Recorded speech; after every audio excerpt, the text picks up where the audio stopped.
చర్చలు జరిగినాయి. తెలంగాణ సెంటిమెంటల్గా లేదంటే కేసీఆర్ టార్గెటెడ్గా రేవంత్ రెడ్డి చేసినటువంటి కామెంట్స్కి కౌంటర్లు ఇవ్వడానికే సరిపోయింది బీఆర్ఎస్ పార్టీ అగ్రనాయకత్వం మొత్తం కూడా. సో అందులో పడి గ్రౌండ్లోకి వెళ్ళి గ్రౌండ్ వర్క్ చేయడంలో బీఆర్ఎస్ పార్టీ కొంత ఏమైనా ఫెయిల్ అయింది అనుకోవచ్చా? ఎందుకంటే మీకు ప్రధాన ప్రతిపక్షంగా తిరగడానికి వెళ్ళడానికి అన్ని అవకాశాలని స్థానిక నాయకత్వం కూడా అవుట్ ఆఫ్ ది బాక్స్ చూస్తే పెద్దగా యాక్టివ్నెస్ ఏం కనిపించలేదు. ఎక్కడ అంటే 10 మంది ఎమ్మెల్యేలు పార్టీ మారని చెప్పేసి రాష్ట్ర వ్యాప్తంగా వాళ్ళ గురించి మాట్లాడారు. వాళ్ళని మళ్ళీ బీఆర్ఎస్ పార్టీలోకి తీసుకునేది లేదు. అక్కడ కాంగ్రెస్ పార్టీ గ్రామ పంచాయతీ ఎన్నికలు గెలిచింది. ఇప్పుడు మున్సిపాలిటీలను కూడా కైవసం చేసుకుంది. స్టేషన్ గన్పూర్ చాలా ఒక హైప్ క్రియేట్ అయింది. అక్కడ మళ్ళీ ఉప ఎన్నిక వస్తుందని కూడా అన్నారు. బట్ ఈ గ్రామ పంచాయతీ ఎన్నికలు మున్సిపల్ ఎన్నికలు చూస్తే మీరు ప్రజల్ని కొంత గ్రౌండ్లోకి వెళ్ళడంలో కొంత డీలే అయిందేమో బీఆర్ఎస్ పార్టీ అన్నది ఇక్కడ కనిపిస్తుంది. అట్లా ఏం లేదు. అధికార పార్టీకి ఎప్పుడైనా కొంత ఎడ్జ్ ఉంటది. అదే విధంగా ఈసారి అంటే ఈ కాంగ్రెస్ పార్టీ కూడా అధికారంలో ఉంది కాబట్టి వాళ్ళకి అన్ని రకాలుగా ఇప్పుడు చూడండి, మంత్రి పొంగులేటి శ్రీనివాసరెడ్డి గారు ఆయన యొక్క క్యాబినెట్ మంత్రి నా ఫోన్ బీఆర్ఎస్ వాళ్ళు ట్యాపింగ్ చేస్తున్నారని కమల్లో పోయి మాట్లాడుతున్నారు. అది ఎంతవరకు సబబు? అట్లా వాళ్ళు కొంత ఇప్పుడు వాళ్ళు ఓడిపోయిన వాళ్ళు ఎంపైర్ రాంగ్ అన్నారు అని అంటుండ్రు అనేటువంటి పదానికి తావు ఇవ్వకూడదు అనేది నా ఉద్దేశం. గెలిచిండ్రు, గెలుపోవటములు సహజము. అది దాన్ని ఏం పెద్ద సీరియస్ గా ఈ స్థానిక సంస్థల ఎన్నికలలో ఎప్పుడైనా అధికార పార్టీకి కొంత ఎడ్జ్ ఉంటది, అది మనకు తెలిసిందే. అదే విధంగా కాంగ్రెస్ పార్టీ కూడా కొంత గెలిచిందనే ఒప్పుకోవాలి. కానీ దీని వల్ల కాంగ్రెస్ పార్టీకి ప్రజలు పట్టం కట్టేసిండ్రు లేదా వాళ్ళ పాలన చాలా బ్రహ్మాండంగా ఉందని తీర్పునిచ్చిండ్రు అనేటువంటిది కాదు. ఆ మాటకు వస్తే అత్యధికంగా గొప్పగా మనం గతంలో చాలా ఎక్కువ సీట్లు సాధించినాం. మా స్థాయిలో పోల్చితే ఈసారి కాంగ్రెస్ పార్టీ అన్ని మున్సిపాలిటీలు కైవసం చేసుకోలేదు. మెజారిటీ చేసుకుంది, అన్ని చేసుకోలేదు. మాకు ఎట్లాంటి దాని మీద అపోహ అసూయ కూడా లేదు. కాకపోతే ప్రతిపక్షాన్ని కూడా నిర్లక్ష్యం చేయకుండా ప్రజలు బ్రహ్మాండమైనటువంటి మెజార్టీని ఇచ్చారు. మెజార్టీ స్థానాలు గెలిపించిండ్రు. ఎక్కువ మున్సిపాలిటీలు గెలిపించుకునేటువంటి ఎక్కువ మున్సిపాలిటీలు లేకుండా ఎక్కువ వార్డు మెంబర్లు వచ్చినది రాష్ట్ర వ్యాప్తంగా వచ్చింది. కాబట్టి అట్లా ఏం లేదు. చెప్పండి. వన్ సెకండ్ ఒకసారి భారతీయ జనతా పార్టీ వెంకరెడ్డి గారు కూడా జాయిన్ అయ్యారు. వెంకరెడ్డి గారు గుడ్ ఈవినింగ్. గుడ్ ఈవినింగ్ అండి శ్రీకాంత్ గారు. లోక్సభలో ఉన్న స్పీడ్ లోకల్ ఫైట్కి వచ్చేసరికి భారతీయ జనతా పార్టీకి ఏమైంది అంటే ఏం చెప్తారు? ఒక కరీంనగర్ మున్సిపల్ కార్పొరేషన్ పైన కాషాయ జెండా ఎగిరిందని చెప్పేసి ఇప్పటిదాకా బండి సంజయ్ చెప్పడం జరిగింది. అంటే అంతటి బలమైనటువంటి నాయకత్వం తెలంగాణ వ్యాప్తంగా లేరా? రాష్ట్ర నాయకత్వం లోపం కనిపిస్తోందా? జూబ్లీహిల్స్ ఉప ఎన్నిక జరుగుతున్నటువంటి టైంలో అరవింద్ నేను సోషల్ మీడియాలో వాళ్ళకంటే ఎక్కువ ప్రచారం చేస్తున్నా అని చెప్పేసి ఆయన ఒక స్టేట్మెంట్ ఇచ్చారు. సో జూబ్లీహిల్స్ ఎన్నికల్లో ఇంకా గ్రాఫ్ డౌన్ అయిపోయింది. ఇక్కడ ఓటు శాతం పెరిగింది అంటున్నారు తప్ప మెజార్టీ మున్సిపాలిటీలు గెలుచుకోలేకపోయారు. 8 లోక్సభ స్థానాలు 8 ఎమ్మెల్యే స్థానాలు గెలిచినటువంటి భారతీయ జనతా పార్టీ ఎందుకు గ్రౌండ్ లెవెల్లోకి వచ్చేసరికి మున్సిపల్ ఎన్నికల్లో కానీ లేదంటే గ్రామ పంచాయతీ ఎన్నికల్లో ఎందుకు ఆ పర్ఫార్మెన్స్ చూపించలేకపోతుంది?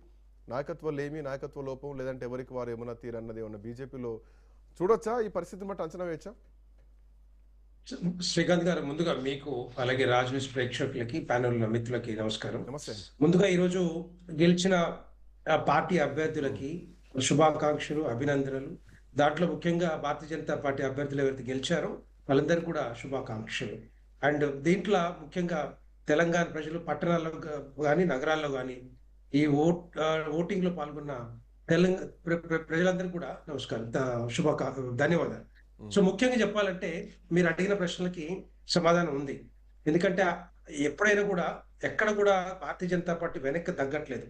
ఎక్కడ కూడా అధికారంలో ఉండి అధికారం కోల్పోతున్నామన్న ఇది కూడా లేదు. ఎక్కడ గెలిచిన సందర్భాలలో కూడా ఎమ్మెల్సీలు కోల్పోతున్నావా, ఎమ్మెల్యేలు కోల్పోతున్నావా, ఎంపీలు కోల్పోతున్నా కూడా లేవు. ఎక్కడైనా కూడా భారతీయ జనతా పార్టీ క్రమక్రమంగా ఫౌండేషన్ వేసుకుంటూ స్ట్రాంగ్ గా తెలంగాణ ప్రజల్లోకి, తెలంగాణ వీధుల్లోకి, తెలంగాణ గ్రామాల్లోకి వెళ్తా ఉంది. మీరు కొంచెం వెనక్కి వెళ్ళి చూస్తే ఒక ఎమ్మెల్యే దగ్గర నుంచి 8 ఎమ్మెల్యేలు, ఒక 4 ఎంపీల దగ్గర నుంచి 8 ఎంపీలు, తర్వాత ఎమ్మెల్సీలను, తర్వాత మొన్న జరిగిన గ్రామ పంచాయతీ ఎన్నికల్లో 165 నుంచి దగ్గర 850 సర్పంచ్లు కానీ 1800 ఉప సర్పంచ్లు కానీ 10,000 వార్డులను గెలుచుకున్నారు. అంతకుముందు ఎక్కడ లేదు కదా. ఆ విధంగానే ఈ రోజు నా ఉద్దేశం ఎన్నికల్లో కూడా అడుగులు వేయాల్సిన అవసరం బీజేపీకి లేదు. బట్ ఎందుకు అట్లా వేస్తుంది అన్నదే నా పాయింట్. ఒక్కొక్క గ్రాఫ్ లేసింది బీజేపీది.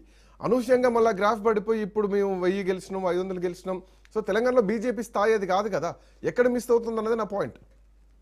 ఒక్కటి శ్రీకాంత్ గారు, మీరు గమనిస్తే మాకు ఎప్పుడు కూడా అధికారం రాలేదు. తెలంగాణ రాష్ట్రంలో మాకు అధికారం రాలేదు కాబట్టి కొంత తగ్గొచ్చు. కానీ మీరు మీకు అధికారం రాలేదు ఒప్పుకుంటాను, కానీ అధికారానికి అడుగు దూరమే మీరు ఉండే. లోక్సభ స్థానాలు బీఆర్ఎస్ పార్టీ 0. అట్లాంటి బీఆర్ఎస్ పార్టీ ఈరోజు లోకల్ ఫైట్కి వచ్చేసరికి స్థాయి పెంచుకుంది. సరే పొద్దున ఖచ్చితంగా ప్రధాన ప్రతిపక్షం కాంగ్రెస్ పార్టీకి ఏదంటే ఈ కనిపిస్తున్న నెంబర్లు చూస్తే బీఆర్ఎస్ పార్టీ ప్రధాన ప్రతిపక్షంగా ప్రజలు తీర్పిచ్చారు.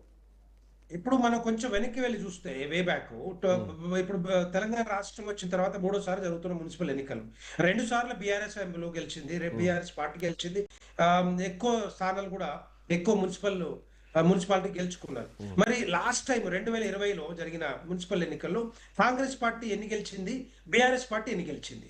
బీఆర్ఎస్ పార్టీ దగ్గర 1500-1600 వార్డ్స్ గెలుచుకుంటే కాంగ్రెస్ పార్టీ 530-520 చిల్లర గెలుచుకుంది. దాంట్లో మేము కూడా ఉన్నాం, భారతీయ జనతా పార్టీ కూడా ఉంది. కానీ ఇక్కడ ఓడింది ఎవరు, గెలిచింది ఎవరు ఒకసారి చెప్పండి. ఓడిపోయిన పార్టీ ఎవరు, గెలిచిన పార్టీ ఏది? ఇక్కడ బీఆర్ఎస్ పార్టీ ఓడిపోతా ఉంది, కాంగ్రెస్ పార్టీ గెలుస్తా ఉంది. ఎందుకు అంటే కూడా రీజన్ ఉంది దానికి.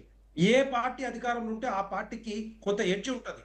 అంటే స్థానిక అవసరాలు కానీ, స్థానిక నాయకులు కానీ, స్థానిక ఎమ్మెల్యేలు కానీ, స్థానిక రకరకాల ఏదైతే స్ట్రాటజీస్ ఉన్నాయో అవన్నీ కూడా కన్సిడరేషన్ తీసుకోవాల్సిన అవసరం ఉంటుంది. దాని పరంగానే ఒకటి అది గెలవచ్చు.